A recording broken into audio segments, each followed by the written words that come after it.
Charlie wasn't just a dog, he was, in his own furry, four-legged opinion, a little boy. And who was Lynn, his devoted human mummy, to disagree?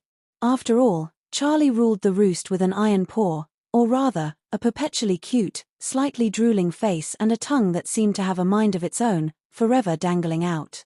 Their walks were less a stroll and more a negotiation with a pint-sized, fluffy dictator.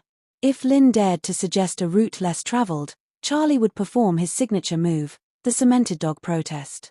He'd plonk his fluffy posterior onto the pavement, gaze up at her with wide, innocent eyes, and that tongue would make an extra special appearance, quivering slightly as if to say, "Mummy, you wound me with your outlandish suggestion."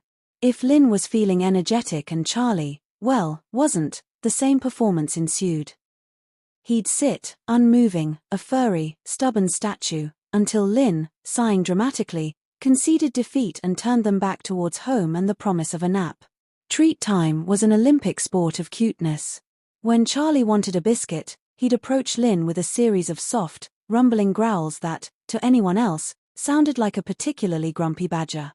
But to Lynn, these were clearly articulated requests.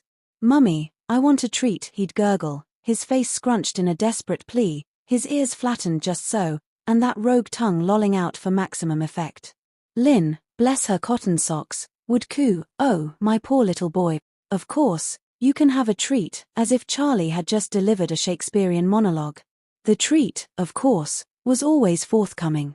One blustery afternoon, Lynn, feeling particularly mischievous, tried to outwit him. She strapped on her most sensible walking shoes and pointed them towards the daunting, uphill path Charlie abhorred. "Come on, Charlie boy," she chirped, tugging gently on his lead.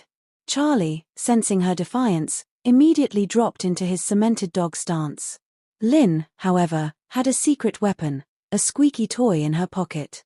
She produced it with a flourish, giving it a loud squeak. Charlie's ears perked up, his head tilted, and for a fleeting moment, Lynn thought she had him. But Charlie, ever the strategist, simply shifted his weight, letting out a soft, mournful whine. The whine, combined with the forlorn expression and the quivering tongue, was a direct hit to Lynn's maternal heart.